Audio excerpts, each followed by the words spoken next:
Gente, eu vou começar aqui as apresentações. Primeiro, boa noite a todos. Para quem não me conhece ainda, eu já apresentei os outros 2 eventos da CPESC, mas tem muita gente nova aqui. Então, meu nome é Mariana Lobo, eu sou responsável pela área societária aqui do TSA Advogados. Sejam muito bem-vindos ao nosso escritório. É um prazer enorme receber vocês aqui. É a segunda vez que a gente abre as nossas portas para um evento com a CPESC. E é sempre muito bom ter tantas pessoas do segmento da saúde reunidas. Hoje, então, é o segundo Fórum Cooperativo da CPESC, edição São Paulo. E queria agradecer, então, de novo, a presença de vocês. A gente sabe que a agenda dos profissionais da saúde é extremamente dinâmica e vocês estarem aqui em peso, em plena sexta-feira, significa muito. É um interesse genuíno do mercado em discutir temas relevantes e atuais. Aqui no TSA Advogados, a gente começou a parceria com a CPESC desde a Constituição. Nós somos responsáveis pela abertura da cooperativa e mantemos a assessoria jurídica para eles até hoje, né? Essa sinergia que a gente tem aqui com a CPESC se dá justamente porque nós acreditamos no modelo cooperativo de forma bem estruturada e essa é a visão da CPESC também. É um modelo previsto na legislação que exige governança, aderência regulatória e uma constância na execução prática, que é um dos valores que a CPESC preza e nos procura para auxiliar todos os meses. O que a gente pretende, então, nesse fórum é abrir a oportunidade de trocar experiências sobre o ambiente cooperativo, sobre as estruturas, sobre impactos tributários do setor e também trazer visões de diversos profissionais desse mercado que não são necessariamente médicos, né? Então, nós temos aqui um advogado tributarista que trabalha no setor, temos um contador que trabalha com cooperativas e temos aqui corretores de seguros que estão acostumados com o ambiente médico e os seus riscos característicos, e o Dr. Vitor Ugugnari vai apresentá-los daqui a pouco. Um pouco mais sobre o TSA é que a gente está aqui em peso, então estou eu, toda a minha equipe, temos aqui os sócios de trabalhista e tributário, a doutora Karina, o doutor Sidney, que está aqui atrás, e a doutora Vanessa, que podem auxiliá-los durante o evento com qualquer questão e também demandas futuras, né? O escritório está sempre próximo desse ambiente empresarial. Gostamos de trocar experiências e contem com a gente para que vocês precisarem para criarmos um ambiente mais seguro e eficiente, possivelmente dentro da CPESC. Um bom evento e muito obrigada a todos.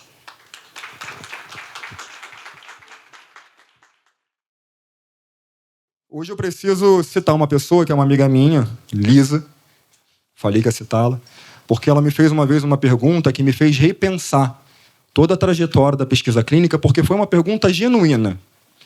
Vitor, quem são, o que querem e o que fazem? E isso realmente me fez pensar na narrativa da pesquisa clínica, na narrativa da cooperativa. Por que criar uma cooperativa? O que é a cooperativa? Para quem que é a cooperativa?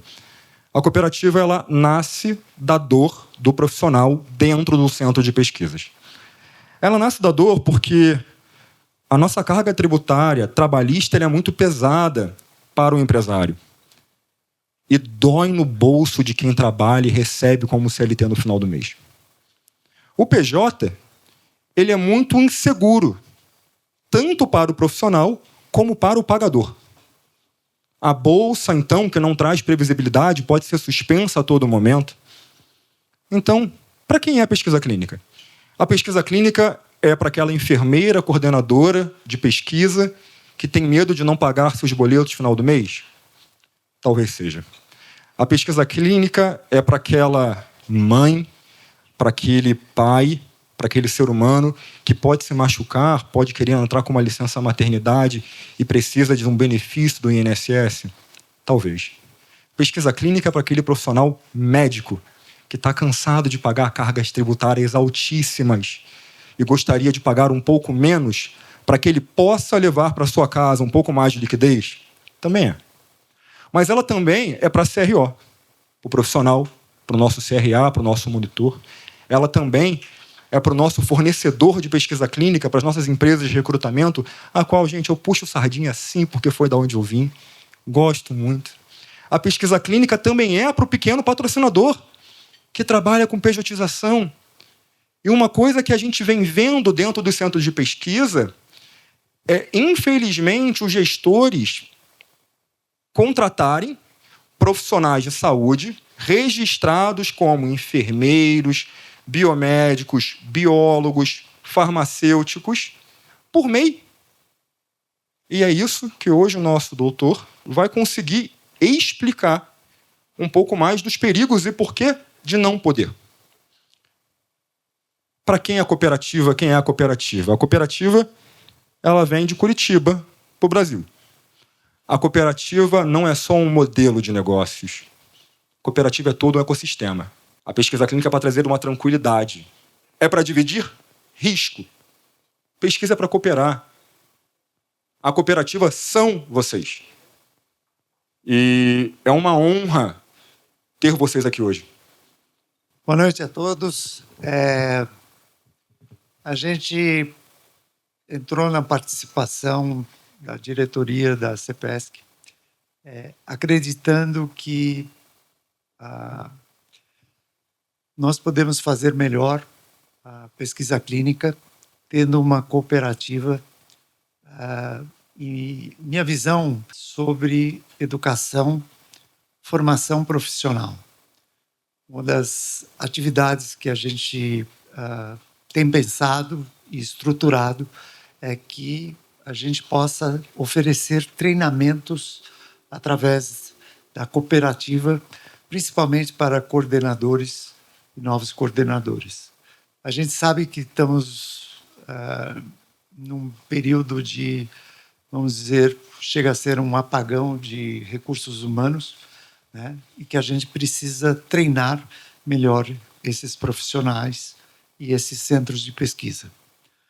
O outro ponto mais importante é que eu discuto bastante com o Hélio, que a gente já fez aqui algumas conversas sobre governança de centro de pesquisa clínica, que envolve vários setores dos profissionais dentro da capacidade financeira, do compliance, da transparência, da integridade, e que hoje, se nós não tivermos centros altamente profissionais, nós não vamos conseguir subsistir como centros de pesquisa clínica. Não é fácil montar rede de pesquisa, centros de pesquisa clínica, se esses centros não têm uma total governança do que está fazendo. Então, a cooperativa não é só uma questões tributárias, não acho que esse é um ponto importante, mas que a gente possa trocar informações para que esses centros de pesquisa possam funcionar de forma adequada, com compliance, seguindo as regras de boas práticas clínicas. Eu acho que temos um futuro, as pessoas têm que entender esse processo como cooperativa, né? A gente se auxiliando e trazendo valor para essa cooperação. Então, no meu entender, esse é o nosso propósito.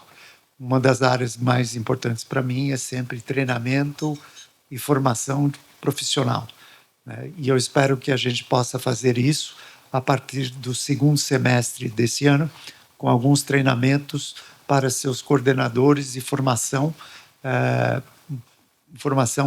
importante, e que a gente possa cooperar dessa forma nesse caminho. Obrigado.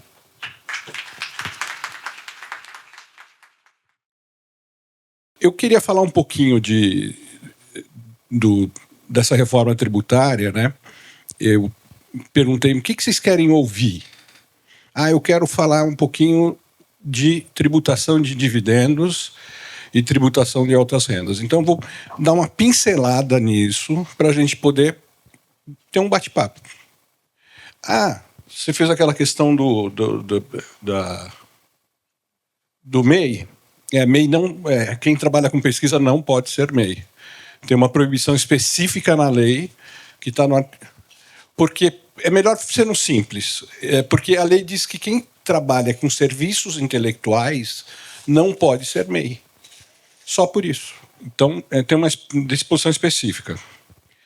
Então, quando pediram para falar, vai falar um pouquinho dessa lei 15.270, de 25, que fez a alteração do imposto de renda. Eu participei de muitas discussões na GV, junto com Bernard Api e com o Eurico De Santi, com grandes críticas sobre o CBS e o IBS. Para quem é prestador de serviço, vai fazer peso.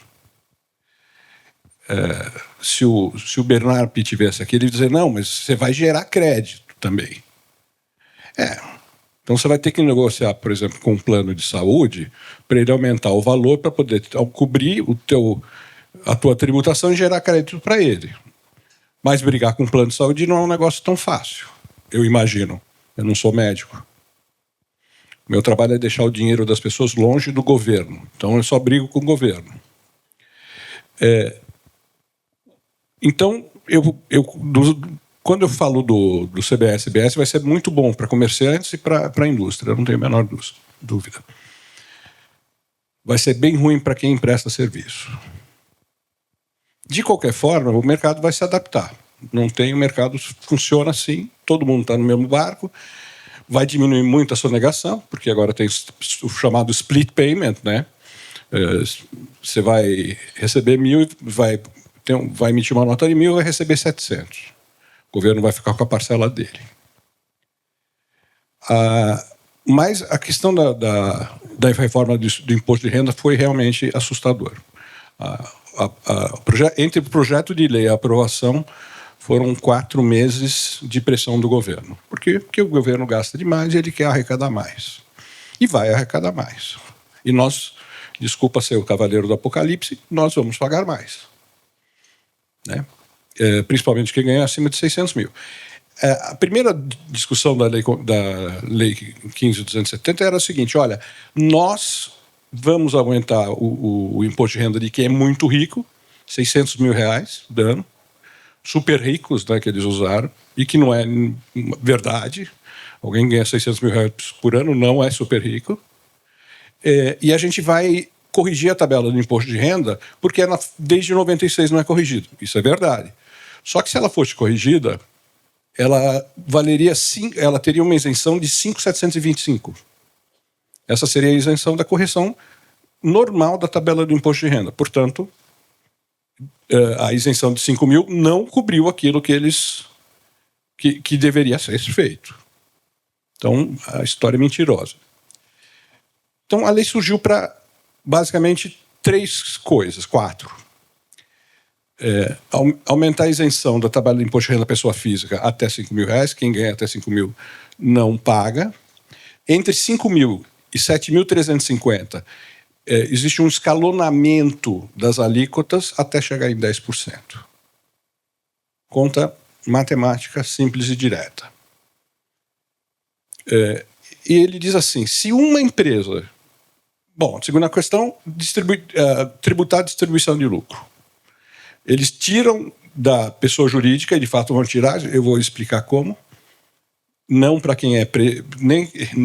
nem para quem é simples, e nem para quem é presumido, mas para quem é no real, eles tiram da pessoa jurídica e jogam na pessoa física. Outra coisa é tributar dividendos para o exterior, que havia uma discussão seríssima, agora não há mais discussão. Todo dividendo distribuído ao exterior vai ter uma alíquota de 10%. Em quarto lugar, tributar as grandes fortunas, que é um contrabalanço da distribuição de dividendos para quem não tem distribuição de dividendos. Basicamente vai funcionar assim. eu posso distribuir, qualquer uma empresa pode distribuir para o seu sócio um valor equivalente a R$ 49.999,99 por mês. A partir daí, ele vai ter que recolher 10% de imposto. Mas é só sobre a diferença que você deu R$ 50 mil sobre o total. Então, eu só quero mostrar o raciocínio da coisa. O governo vai tributar, vamos dizer que você faça uma distribuição de R$ 60 mil. Ele vai tributar o teu montante sobre 10% sobre R$ 60 mil, R$ 6 mil. E se você, no final do ano, não chegar ali nos R$ 600 mil, ele vai te devolver na declaração do outro ano. Quer dizer, você vai declarar no outro ano e ele tem um ano para te devolver. Então ele vai trabalhar com o seu dinheiro. Né? Isso foi propositalmente pensado para melhorar o fluxo de caixa do governo, mas vai piorar o nosso fluxo de caixa. Se você, durante um ano inteiro, ganhar R$ 600 mil, você vai ser taxado também em 10%, que é e todos os seus rendimentos. Rendimento de aluguel, rendimento de pesquisa, de bolsa pesquisa. Não, bolsa pesquisa está fora, desculpa. Rendimento de salário, rendimento de distribuição de lucro, todos os rendimentos, aplicações financeiras fora dos CRIs, todos eles, dos fundos imobiliários, todos eles vão ser tributados, junta tudo e tributa 10%. Bom, isso no final das contas vai ser tão maior do que a gente paga hoje, porque hoje a gente paga 27,5%. Mas como a gente distribui dividendos e o dividendo até agora não era tributado, a gente fazia... como a distribuição de dividendos... Isso é mania de quem é professor, né, que fica... como a distribuição de dividendos não tinha tributação, e ela vai ter agora, certamente nós vamos pagar um pouco mais. Então, como é que a gente faz para pagar um pouquinho menos? Não vou dizer que tem milagre, não tem. Mas se eu tenho uma holdingzinha patrimonial, eu posso usar todo o dinheiro de manutenção dos meus imóveis, meus apartamentos, eu posso usar lá dentro. Eu vou distribuir um pouquinho menos de dividendo, mas eu vou fazer isso. Se você é um médico e você precisa se deslocar, você pode comprar dentro da sua empresa o seu carro. Veja bem, ninguém está falando para colocar o seu Cayenne lá dentro. Mas o seu Toyota Corolla, esse pode. Porque existe um negócio chamado distribuição disfarçada de lucro. É quando você usa tantos fringe, tantos benefícios, que fica aparente que você está distribuindo lucro por meio desses benefícios. Alguns benefícios você consegue fazer. Né? Eu vou botar o meu plano de saúde dentro da empresa para me proteger. Perfeitamente. Paga por intermédio da empresa. Nenhum problema. Bom, hoje em dia, acho que todo mundo deve ter plano como empresa, de qualquer maneira. Né? Então, milagre não tem. Caso a caso, a gente consegue diminuir um pouco essa tributação, despesando nos lugares mais importantes. O contador fala despesar e já fica até nervoso. Né? Mas é isso, tem que despesar no lugar, colocar a despesa no lugar correto. Né?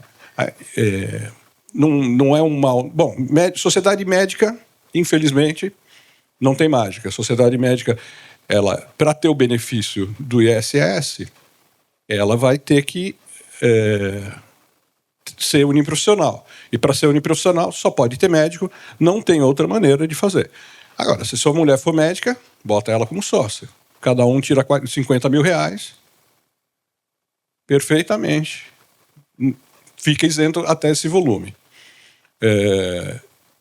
Se você tem uma empresa, sei lá, de OPME, o que você faz? Coloca os seus filhos. Eu tenho um filho de 10 anos, não faz mal, bota ele lá. Tem CPF. Bota ele lá sócio. Bota lá uma cláusula de usufruto das cotas dele para você, acabou. Mariana sabe fazer bem isso, onde está Mariana? Olha lá. Facinho, né? É isso. São pequenos atos que vão fazer a gente pagar um pouquinho menos. Vamos fugir do aumento? Não. Explicar um pouquinho por que eu disse que tira da jurídica e passa para a física. Dentro da lei tem uma disposição que diz o seguinte: se a soma da alíquota real da pessoa jurídica mais os 10% da pessoa física ultrapassar 34%, você tem um redutor. E muita gente vai ter redutor mesmo, porque muitas empresas pagam 34%, e na hora que 33%, 28%, né? E quando você for pagar na distribuição de dividendo, você vai ter que fazer uma redução desses valores. Né? E vai acontecer. Só que o problema é que essa redução é feita na declaração de imposto de renda. Então, continua o governo trabalhando com o teu dinheiro um bom tempo, o que é muito ruim. Quero dar uma pincelada também no CBS e IBS na questão do fluxo de caixa. Ano que vem a gente tem CBS integral. Está se falando em uma alíquota provavelmente perto de 8,8%. Ele vai substituir PIS, COFINS, uma parte do IPI, e já começa a valer 100% ano que vem. Mais ou menos no meio do ano a gente vai ter uma noção, conforme a arrecadação que foi feita virtualmente esse ano, quanto vai ser no ano que vem. Quem está no Simples não é obrigado a aderir ao IBS e CBS. Mas, se você trabalha para pessoa jurídica, você vai gerar de crédito para essa pessoa jurídica. Então, se você está no Simples e a pessoa jurídica vai precisar do crédito, talvez seja mais interessante você aderir ao sistema e pagar. Dessa forma, você consegue subir um pouco os seus honorários, né? E ao mesmo pagar. Essa é uma conta dificílima. A gente teve um caso aqui de um shopping center. Como é que o shopping center faz? Tem loja gigante, 90% das lojas estão no Simples, mas tem lá a CIA, tem lá a Renner, que precisam do crédito. Como é que o shopping faz os aluguéis? Então, uma coisa que muita gente vai enfrentar, que está no Simples e que trabalha para pessoa jurídica, é optar, eu vou entrar ou não vou. Nós podemos ajudar. A gente vai ter que entender o negócio para ajudar. Eu, na verdade, não conheço muita coisa de pesquisa clínica. Eu tenho um amigo que trabalha na NIH, então é isso que eu sei. Ele é pesquisador médico. Mas eu não conheço muito, mas se precisar falar comigo, eu fico à vontade e a gente vai aprender e descobrir o melhor mecanismo de ajustar isso. Então a gente está com dois problemas. A gente tem uma alteração no consumo, na tributação de consumo, que uma parte bem significativa vai valer a partir do ano que vem, que é o CBS, e a gente tem uma alteração na tributação do imposto de renda que vai atingir todo mundo que ganha acima de R$600 mil. O que a gente faz? Eu vou deixar esse dinheiro num FIP, por exemplo, ou num FIFI, né? Porque eu não quero mexer nesse dinheiro agora, eu não vou tributar agora, eu consigo postergar. Tem como postergar. A cooperativa até pode montar, acho que um FIFI, seria até interessante para os cooperados. Mas essas são a pincelada que eu queria dar. Eu queria que vocês trouxessem as perguntas à tua disposição. A pergunta é, quais são os gastos que a gente pode colocar, então, na nossa PJ? Né? Eu imagino assim, escola da filha, por exemplo, com certeza não. Carro, com certeza sim. Mas, por exemplo, ele está participando de um congresso. Ida congresso, passagem de avião, esse tipo de coisa a gente pode colocar na PJ? 100%. Só que mantenha uma certa contabilidade. Sabe, o problema do profissional liberal, mesmo quando ele é uma PJ, é que ele às vezes não mantém uma contabilidade organizadinha. Então, você foi para o congresso, guarda um panfletinho do congresso, sabe? Bota uma pastinha com a passagem, tudo junto, separadinho. O crachá, é isso. Isso é importante. Imprime lá o site. Não precisa ser nada de espetacular. Mas guarda durante 6 anos. Depois de 6 anos, Joga fora. Você vai ficar com arquivos de 5 anos sempre, de 6 anos sempre. Comentando o que o Dr. Sidney está falando, eu acho que é importante ter uma boa visão do que é uma despesa pessoal, realmente pessoal, e o que é uma despesa que você tem dentro do seu negócio. Qualquer despesa ligada à sua atividade, qualquer despesa que tem qualquer relação com a sua atividade profissional, ela pode ser registrada na empresa como uma despesa dedutível e pode ser aproveitada para efeito de imposto. Uma despesa de característica extremamente pessoal, né? O aluguel, uma despesa que dá muita dúvida no mercado. O aluguel da casa do sócio, dono da empresa.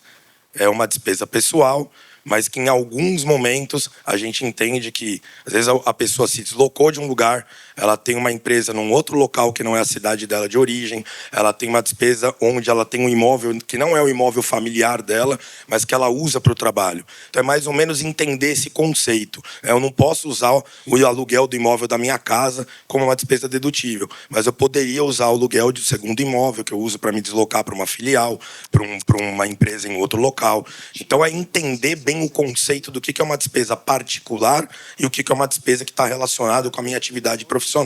Sendo uma despesa relacionada à atividade profissional, a gente defende que dá para contabilizar, dá para deduzir dos impostos, dá para aproveitar tributariamente esse gasto. Tá? Acho que esse é o principal recado.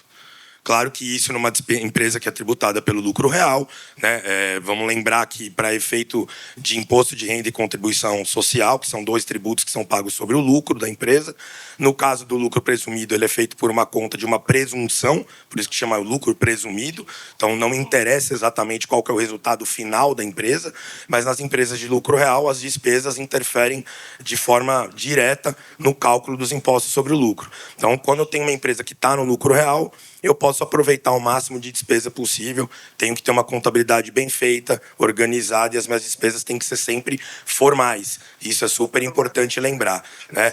Até então, antes da reforma tributária, muitos contadores, ou via de regra, os contadores definem qual que é o regime tributário de uma empresa, né? E acho que tem que ser assim mesmo, não acho que isso seja incoerente. O que eu acho que é um pouco incoerente é o critério que os contadores usam para isso, né? Muitos colegas acabam usando o critério de tamanho de empresa, de tamanho de faturamento e de nível de formalização, né? E na minha forma de enxergar, acho que o mais correto é você definir o seu regime tributário de acordo com o resultado da sua empresa, que é o que de verdade vai interferir na conta dos tributos, né? Então, qual é a margem do meu negócio? Como que funcionam as despesas, os insumos que eu consumo? O meu negócio é serviço? O meu negócio tem compra e venda? Qual o nível de formalização da minha compra? Como já foi citado pelo Dr. Sidney, eu compro de empresa do Simples Nacional? Vou gerar crédito? Não vou? Então, acho que o principal recado com a reforma tributária é que os empreendedores, empresários, os sócios hoje de empresas, eles têm que ter uma preocupação a mais, que é projetar o resultado da sua empresa. Você só vai conseguir ter a sua melhor definição em relação a tributo se você projetar o resultado da sua empresa, se você conseguir projetar suas receitas, projetar seus custos e analisar seu resultado junto com um profissional habilitado para isso, seja um advogado tributarista, um contador tributarista. Aí você vai ter o melhor modelo. Não tem uma resposta pronta como a gente tinha antes da reforma tributária. Você fatura tanto, então vai para o Simples que é mais barato. Fatura tanto, vai para o presumido que é melhor. Sua margem é acima de 32%, então vai para o lucro presumido. Hoje isso tudo acabou, né? Esses tabus foram quebrados e não existe mais resposta pronta. A resposta ela vai vir diante de uma análise bem complexa, que a gente vai ter que entender o negócio profundamente para conseguir dar a melhor orientação possível para o regime tributário. Tá? Acho que esse é o principal recado para todo empreendedor, para todo dono de empresa, quando vai definir a sua tributação. Porque no Brasil o regime tributário ele é definido de forma anual. Então, se você fez uma projeção de resultado no início do seu ano ou no final do ano anterior, tomou uma decisão em relação ao seu regime tributário, ele é imutável até o próximo ano. Então, se você errou, você vai pagar o imposto pelo erro que você fez na sua projeção.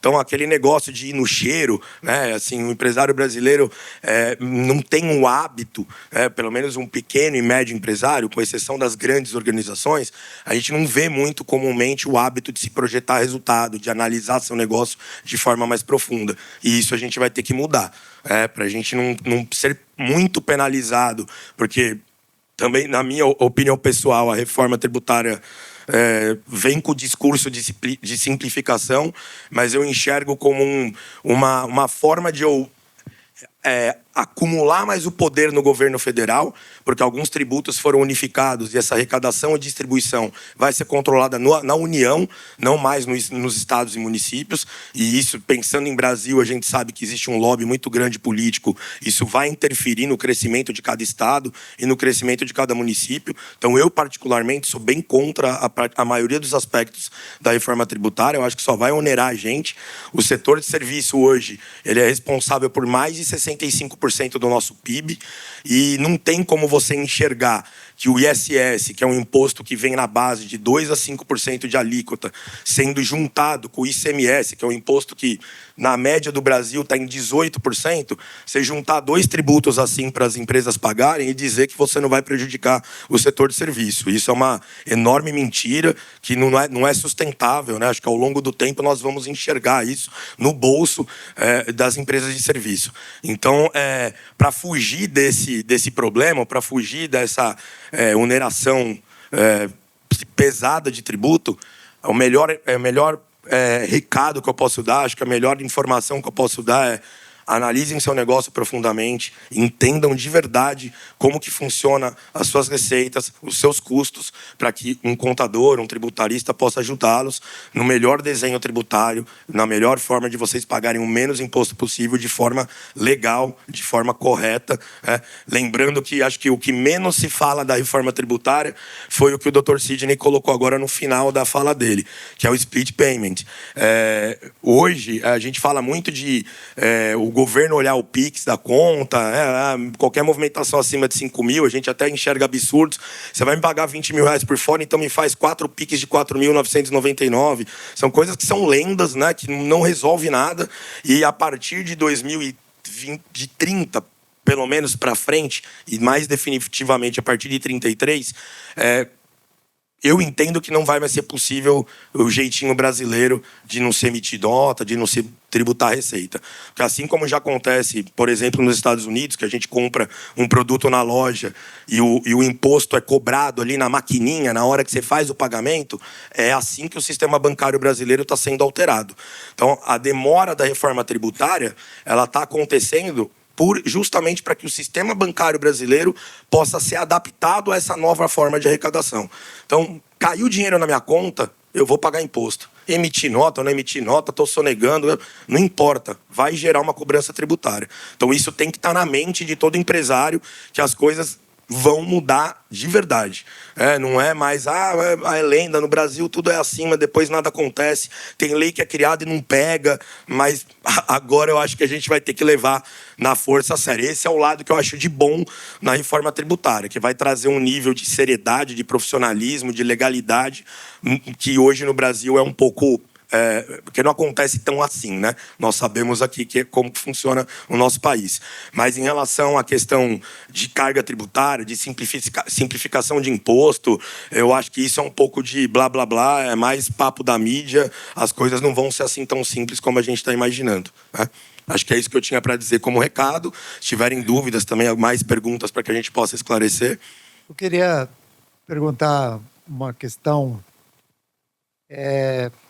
Em relação à pesquisa clínica e centros de pesquisa clínica, no modelo que, tentando ver um benchmark que aconteceu na Argentina, né, os centros na Argentina, de um certo tempo, teve os problemas da alta inflação e tudo mais, você pagava o centro da pesquisa clínica do centro na Argentina, pagava no Uruguai, né? Porque eu tinha que fugir da inflação, de não sei mais o quê. E a gente sabe que tem muitas famílias mudando o domicílio fiscal ou procurando Uruguai, outros países que não têm essa fome de comer os serviços. Se um centro de pesquisa clínica brasileiro, olhando o passado, um benchmark dos argentinos com o Uruguai, se eu tenho um centro no Brasil e abro uma empresa, uma referência no Uruguai, e eu peço para o patrocinador me pagar no Uruguai, isso é factível?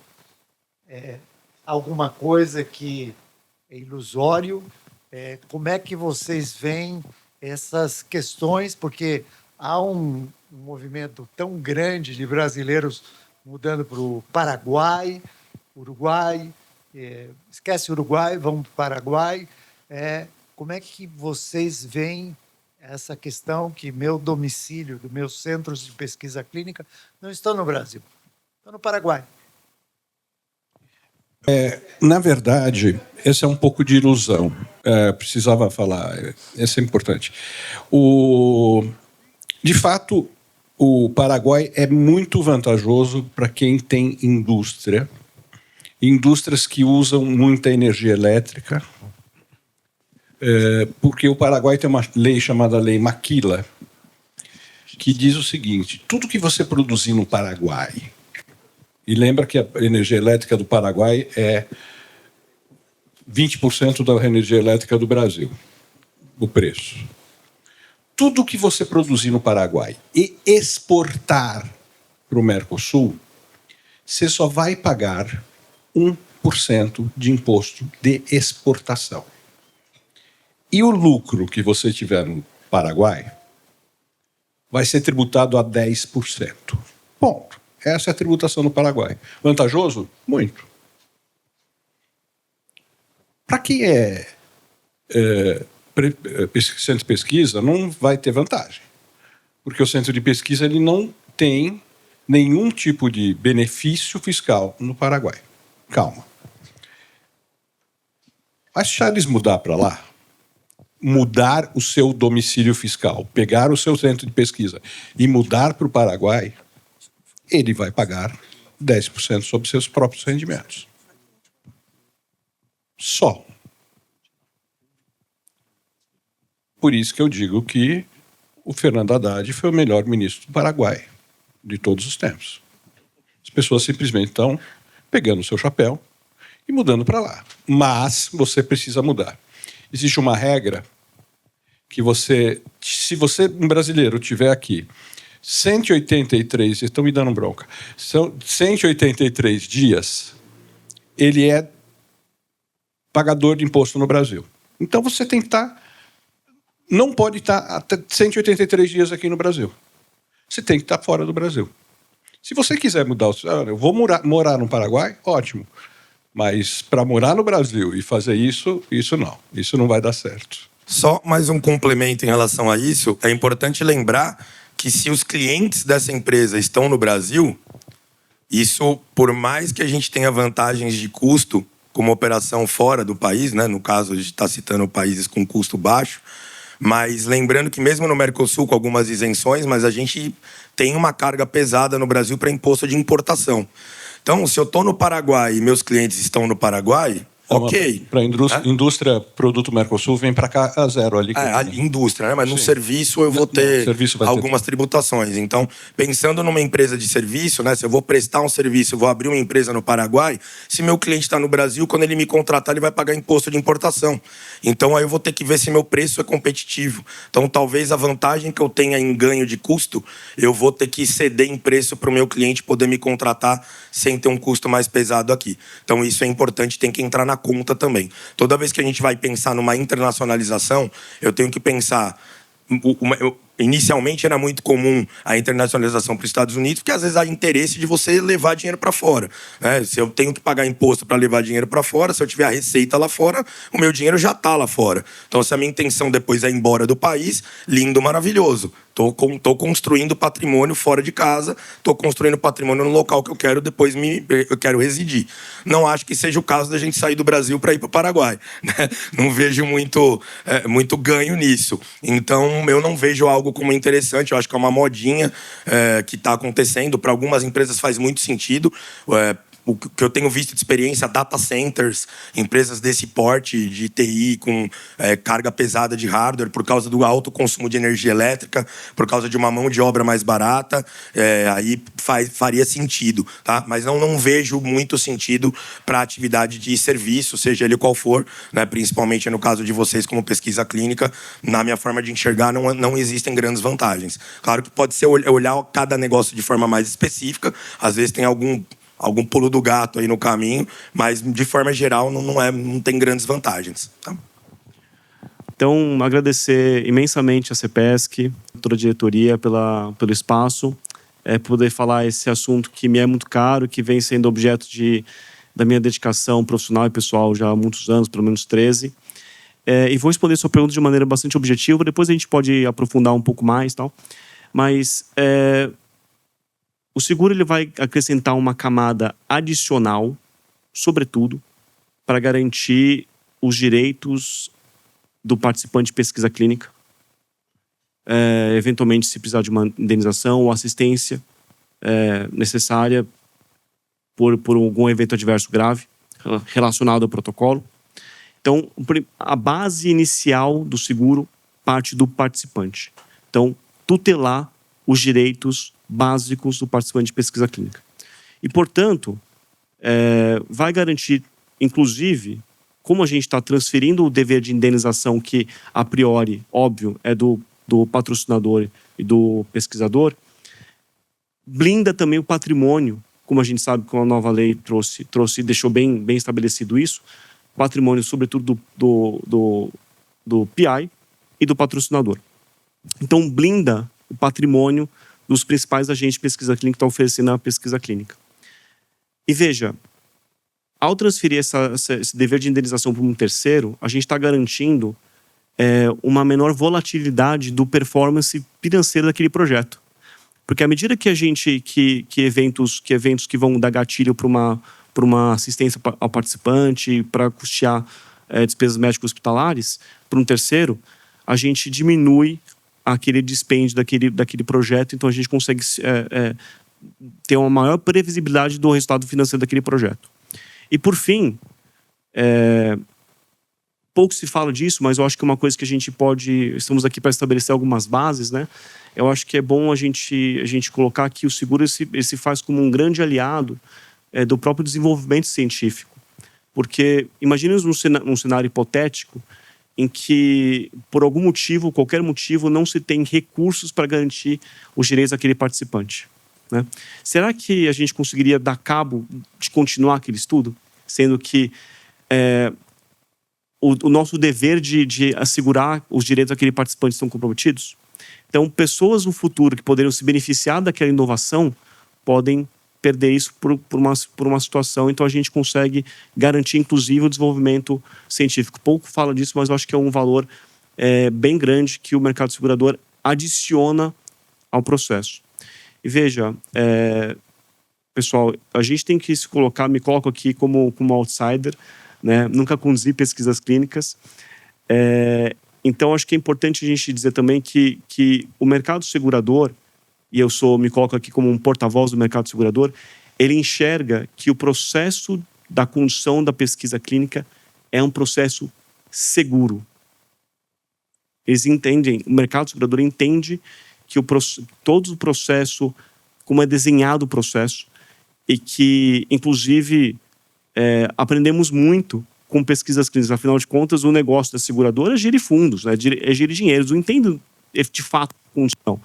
Então, eles confiam em todos os parâmetros que são impostos por órgãos internacionais como o ICH e que são traduzidos aqui pela legislação local, mais recentemente pela lei, que é garantido por todo o arcabouço regulatório com as resoluções da Anvisa, do OCNS, e que vão garantir a segurança daquele estudo. No entanto, não existe pesquisa clínica sem risco. Simplesmente não existe, né? E é aí que o mercado segurador ele consegue agregar valor a esse processo, né?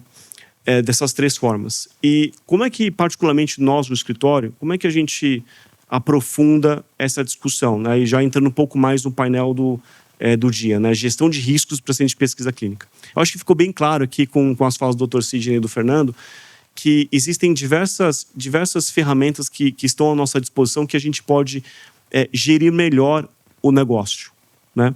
Enquanto o Dr. Sidney falava, o Fernando me comentou algumas coisas, alguns instrumentos para a gente poder gerir melhor a nossa questão tributária.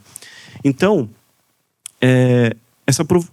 o jeito que a gente trabalha com o site, com o PI, com o patrocinador de uma maneira geral, puxando mais para essa parte da gestão dos riscos em um aspecto mais amplo, né? Porque, de novo, a gente entende que o processo de condução de pesquisa clínica ele é bastante seguro, então a gente traz um viés um pouco mais para o negócio, né? Então, estabelecendo como é que a gente olha a questão tributária do nosso centro de pesquisa? Como é que a gente está olhando a questão operacional? A gente tem riscos de diversas facetas, né? A gente tem riscos de ordem jurídica, a gente tem riscos de ordem regulatória, a gente tem riscos de ordem logística, né? Os prazos com o patrocinador. Como é que a gente está olhando esses riscos, né?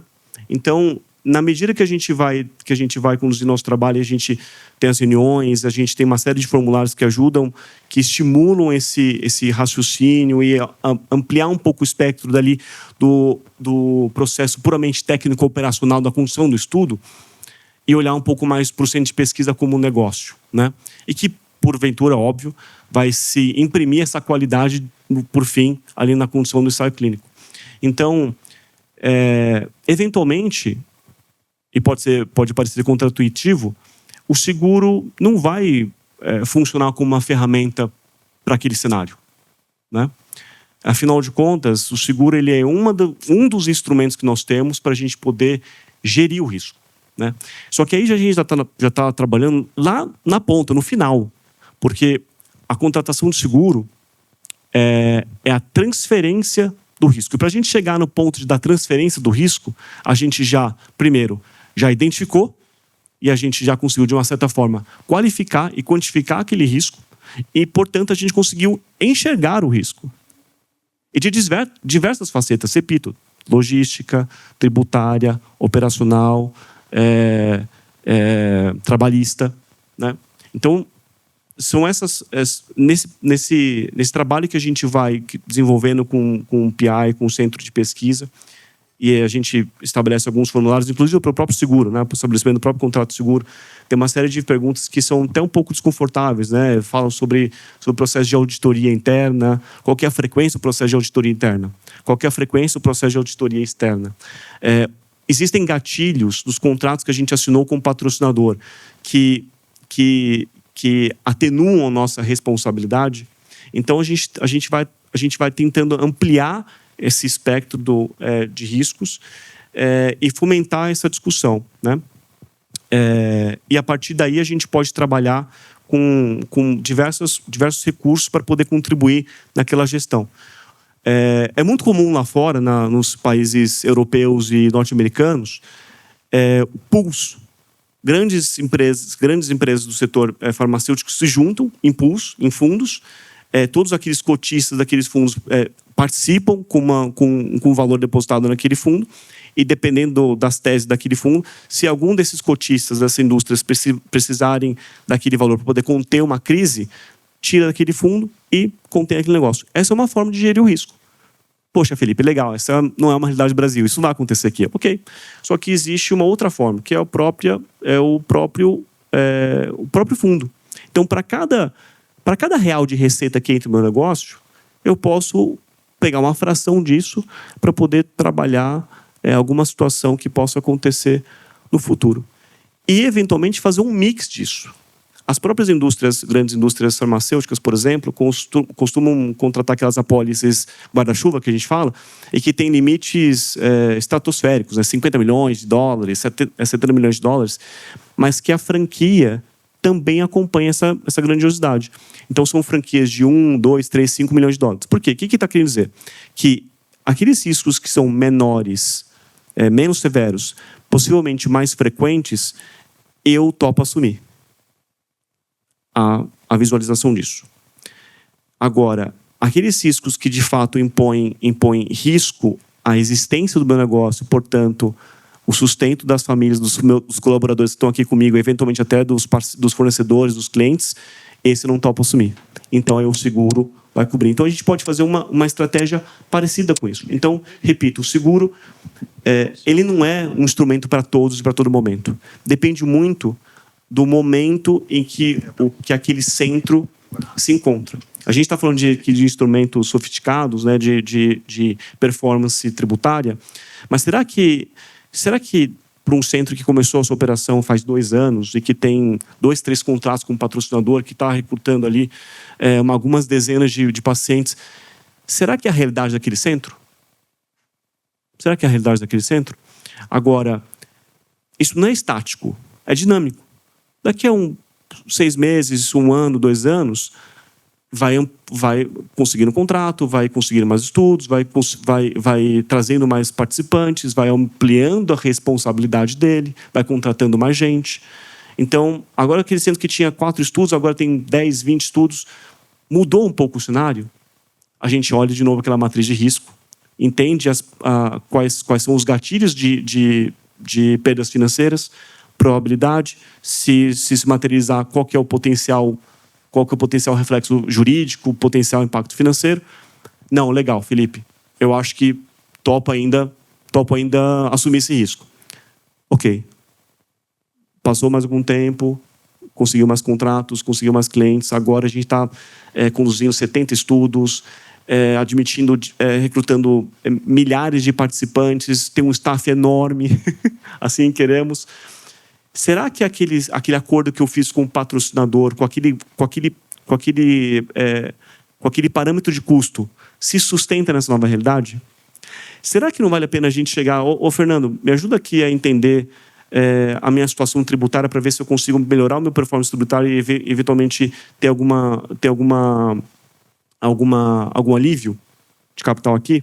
Será que não vale a pena chamar o TSA para checar os contratos que eu assino com o patrocinador para ver se tem algum risco que eu não enxerguei e que eu possa atenuar? Ou, eventualmente, para poder melhorar o meu poder de negociação com o patrocinador?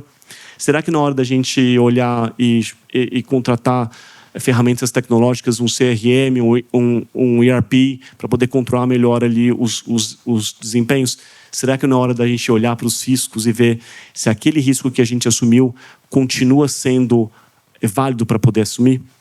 Então, mais do que simplesmente vender a pólice de seguro, realmente a gente não está aqui para fazer esse pitch de vendas, é a gente tentar realmente ampliar um pouco essa visão do pessoal com quem a gente conversa. Normalmente são pessoal de centro e investigadores, pessoal diretores financeiros, gerentes financeiros de patrocinadores, e tentar trazer um pouco essa visão, né? De novo, muito, muito humildemente, nosso papel, né? Porque, de fato, a gente não conduz ensaios clínicos, a gente tem que aprender com vocês, mas compartilhar a nossa visão do que, infelizmente, deu errado, né? Porque, afinal de contas, a seguradora é o que paga o cheque no final das contas. Então, olha, isso aqui, aconteceu isso, a gente tem uma probabilidade X de acontecer isso, e se isso acontecer, o impacto financeiro é esse, o reflexo jurídico é esse. Então, compartilhar essa visão para ajudar na tomada de decisão, né? Então, é dessa forma que a gente vem contribuindo. Aí acho que a gente inclui um 4º valor, como a gente pode contribuir com o crescimento dos centros de pesquisa e, de alguma forma, acelerar o crescimento de pesquisa no Brasil. No começo do discurso, você falou muito do PI, né? Eu queria dar um pouco de ênfase nesse aspecto do PI, que hoje, na lei, ele assume essa tal responsabilidade. Então, eu queria que talvez ali a gente desse um pouco de ênfase. Na realidade, se a gente olhar especificamente para o campo de responsabilidades, né, a nova lei não trouxe grandes novidades com relação às responsabilidades do PI e do patrocinador, né? Se manteve praticamente igual. Então, a responsabilidade é a mesma, né? Grosso modo.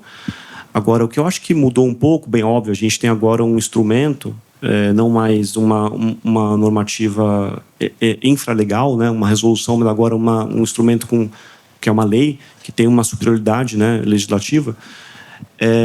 e que vai trazer um pouco mais de luz para esse escopo de responsabilidades. Veja só, é uma brincadeira que eu tenho feito.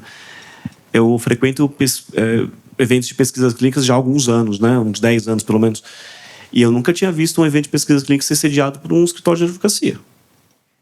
Então eu acho que chama um pouco mais de atenção. Você entende? Eu acho que a classe jurídica tem tido um pouco mais de atenção a isso, e não sou só eu que falo isso, não estou aqui para ser o mensageiro do caos, mas existe alguma expectativa de ampliação de judicialização em casos de pesquisas clínicas. Então, eu acho que é navegar nisso, sabe? Os riscos existem, a gente, enquanto chefe de equipe, a gente assume responsabilidade para aquelas pessoas que estão ali conduzindo. Então, uma violação de protocolo, não precisa necessariamente o PI que tem, né? Mas a equipe ali que ele contratou e que ele é responsável também responde, ele vai responder por eles, né? Então, e como era independente da licença da lei, o que está garantido pelo Código Civil, na verdade. Então, na verdade, o escopo de responsabilidade não mudou muito, e o seguro, um dos produtos de seguro que existe para poder trabalhar especificamente essa questão, por exemplo, da falhas da condução do processo de pesquisas clínicas, que tem a ver mais com a responsabilidade, o escopo de responsabilidade do centro de pesquisa e do PI, existe, né? Então, é algo que é um instrumento que está disponível e que a gente pode trabalhar de novo, olhando para a realidade do PI e para a realidade do centro de pesquisa, né? A gente não precisa ficar desesperado. Poxa, o patrocinador impôs um seguro, o que vai fazer? Não vai negociar, não vai negociar? Dá para a gente trabalhar soluções e que a gente vai entregar algum conforto para o PI, para poder conduzir o trabalho dele com conforto, passar esse conforto para o patrocinador, né, também, e para os participantes de pesquisas clínicas. Então, para fechar, o escopo de responsabilidade é praticamente a mesma. Eu acho que a atenção que mudou, o nível de atenção para o assunto que mudou um pouco, e as soluções estão aí.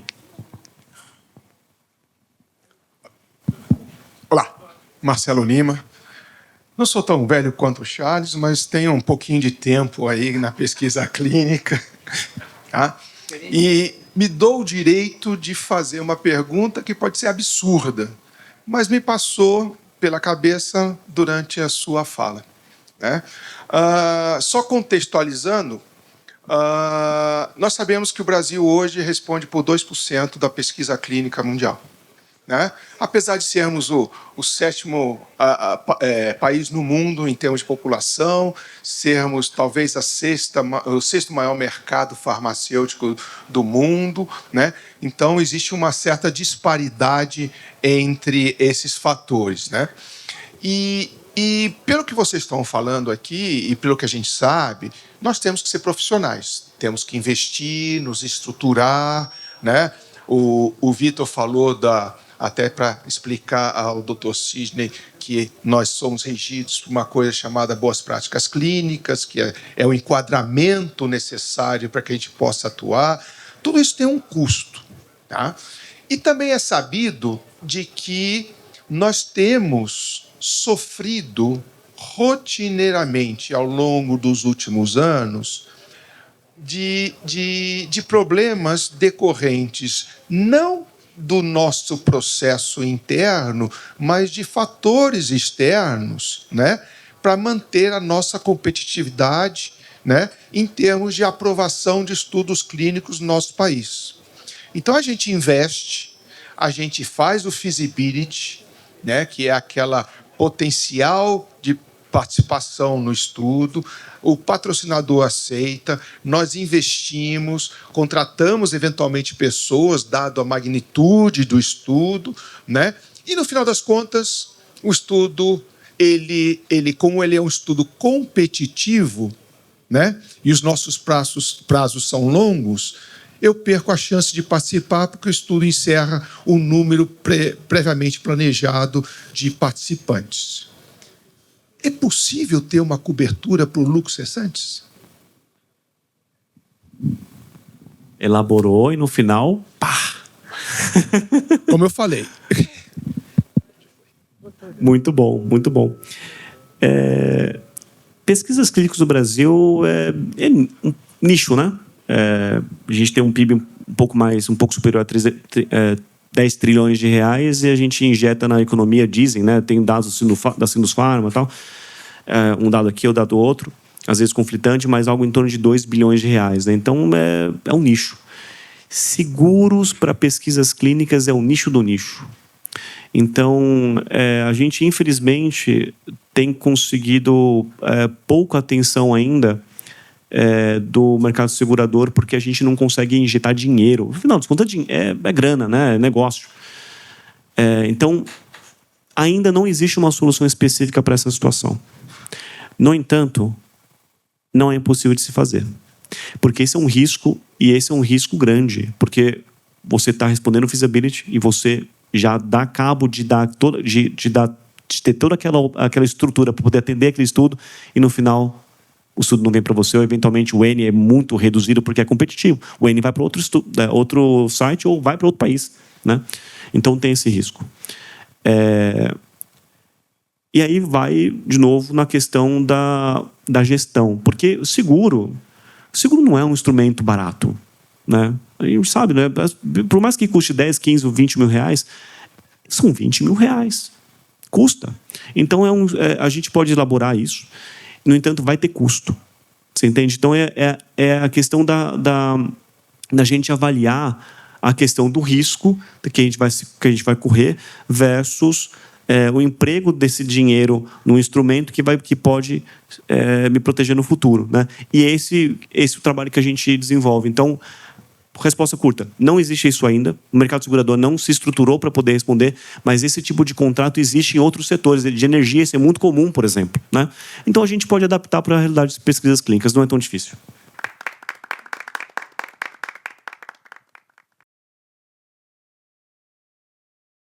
Eu que agradeço aqui a oportunidade, a parceria com a CEPESC. A Verde Benefícios é uma empresa dentro de um hub de negócios de saúde, uma empresa especialista em grandes contas e também em cooperativas e entidades de classe. Se você necessita de um plano de saúde, você que é especialista em pesquisa, acho que essa é a única pesquisa que vocês não precisam fazer. Podem contar com a Verde Benefícios, os nossos contatos serão disponibilizados e esperamos que a CEPESC tenha sucesso junto com a Verde. Muito obrigado. Tá, então a gente fala muito da CEPESC, de onde nasceu isso. Então eu gostaria muito que as minhas coordenadoras viessem aqui na frente, por favor. Laura, Micaela, Eduarda, Lucília, Sandra. Eu quero mostrar para vocês da onde nasceu a ideia da CEPESC, tá? Por que surgiu essa cooperativa? Por que eu me juntei com o Silas, um louco, né? Por que com o Vitor, e daí veio essa pessoa maravilhosa que é o Dr. Charles, Dr. Clóvis, Dr. Newton. Por quê? Foi por causa delas. Foi por causa delas. A ideia da CEPESC nasceu porque essas mulheres maravilhosas e tantas outras mulheres maravilhosas que estão aqui, que são coordenadoras de pesquisa. Quem que é coordenador de pesquisa aí? Levanta a mão, por favor. Essas pessoas maravilhosas, junto com os PIs, tá? Que trazem e fazem acontecer os estudos. Qual que é o nosso objetivo? Por que a gente está muito feliz hoje com a Verde? Tá bom? Ele falou bem rápido aqui, mas eu estou muito feliz. Eu consegui um objetivo que era a nossa meta de trazer um plano de saúde que nos aceitasse, porque grande parte das nossas coordenadoras não tem plano de saúde. Tá? Porque um centro pequeno não consegue oferecer esse plano de saúde. E a Verde, muito obrigada, aceitou esse desafio e nos acolheu dentro de um guarda-chuva. Muito obrigada. Então, hoje, sim, a CEPESC tem um plano de saúde para oferecer para o nosso coordenador. Isso é muito importante. Eu queria uma palmas para isso, de verdade. Isso é muito importante. Tá? Isso mesmo, vem aqui. Foi por causa delas, foi por causa dos nossos PIs, Dr. Newton, que é nosso PI, nós trabalhamos para ele. Trabalhamos para todos os PIs que a gente conhece lá de Curitiba. Numa ideia de que a gente ficou com medo de que, meu Deus, o que eu recebo por Pix vai ser taxado. Não vou dar conta de entender tudo isso e de saber como que eu vou fazer, trazer mais lucro para essas meninas que estão aqui, para o meu PI, para o meu subinvestigador. Como é que a gente vai ser mais feliz dando mais oportunidade para o meu paciente? Porque a gente faz tudo pelo nosso paciente, né? Mas para fazer pelo nosso paciente, a gente também tem que ter saúde, a gente tem que ter como pagar meu boleto, como ter um carro, como ter uma casa, e tudo isso diminuindo a tributação. A gente fez tudo isso com muito carinho para vocês. A CPESC está crescendo por causa de vocês, tá? Nasceu de um sonho, de um amor que a gente tem pela pesquisa, todas nós. Nós temos muito amor pela pesquisa. E só para encerrar, quem é, por favor, da diretoria da CPESC e também do conselho, levantem, por gentileza, para o pessoal saber quem são vocês. Mazé, Grace, Dr. Clóvis, Dr. Newton, Dr. Charles, por favor. Silas, onde que está? O Vitor, obrigada por terem acreditado nesse sonho, nesse nosso sonho. Obrigada, gente. Aproveitem a noite, vamos fazer um network. Obrigada por terem vindo. E até o próximo.